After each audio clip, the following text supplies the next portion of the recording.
Finally, Maryland E-ZPass legislation is moving forward. The Senate bill creating repayment plans, recalling toll debts, and waiving civil penalties passed late last week, along with a few surprise amendments from senators. Mal, you've been following this. Oh yeah, from the start we've been covering these E-ZPass issues, and we have the latest on what the bill would do if it passes and new efforts to help Marylanders left out of the state's assistance plan. Because if it matters to you, it's a matter for me.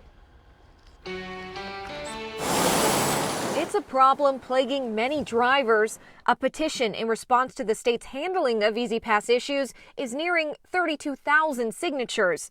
And it all started with the Maryland Transportation Authority's decision to pause toll processing for 7 months, then send packets of backlogged tolls with expensive penalties tacked onto them. I received this, which is actually probably about half. Rob Dentry received his stack recently with tolls dating back to August 2020. $260 or so in actual tolls and then $600 in late fees. He said he tried paying online before the penalties kicked in, but there were charges that didn't belong to him. I wanted to pay it, and they said it wasn't verified yet, so to hold off and come back to the site later. He waited too long. The MDTA hit him with 24 civil penalties at $25 apiece. I was very angry. But fearing additional penalties or worse, I read that you could potentially have your registration suspended from not paying. He paid the bill begrudgingly. Less than 2 weeks later, the Maryland Transportation Authority Board approved the Customer Assistance Plan, waiving all civil penalties through November 30th.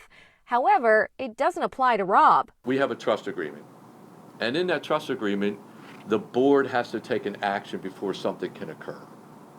And so you cannot have a retroactive policy. It has to start from the day it's enacted. I took the responsibility to pay that, and I shouldn't be punished because of that.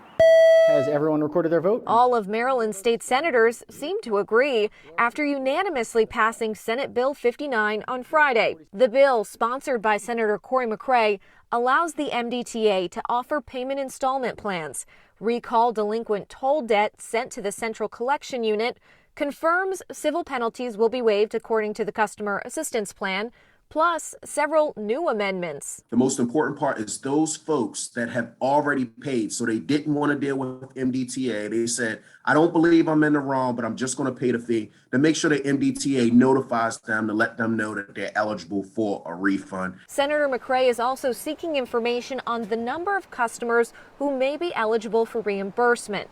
The agency hasn't yet complied, so the bill would compel them to. And is this your response to the MDTA not willingly providing this information? Very much so. I think that as they rolled out the customer assistance plan, information isn't coming as fast as it was prior to the bill being introduced. And one of the things that we know as a safeguard is that we'll just put it in a statute to make sure that we get the required information to make us make intelligent decisions as we go forward as a legislature. And he's hopeful the bill will continue to receive bipartisan support as it now works its way through the House. Just thank you for being the first and the most vigilant on this issue. I think that the customer assistance plan did not just come out of the air. It came because of people such as yourself, because of Marylanders that were amplifying that voices on such a serious issue. And another amendment requires the MDTA to be more transparent during the contract process for vendors seeking tolling contracts. And I checked in with Delegate Kevin Hornberger, the sponsor of the House bill. He said he's ordered amendments to conform HB 582 with the Senate version. No word yet on when the committee will vote on the bill. And I reached out to the MDTA. They previously issued testimony on the bill and raised concerns about the bill's impact to revenue. When asked about the new amendments, a spokesperson said they have no comment on draft legislation prior to bills becoming law. And take out your phone, open the camera, scan the QR code on your screen. This will take you to the report. You'll also find links to all of our previous reporting on E-ZPass issues, including a handful of other bills aimed at reforming the state's tolling system. And if you have a matter, I want to hear from you. Just email me at mallory@wmar.com or find me on Facebook and Twitter.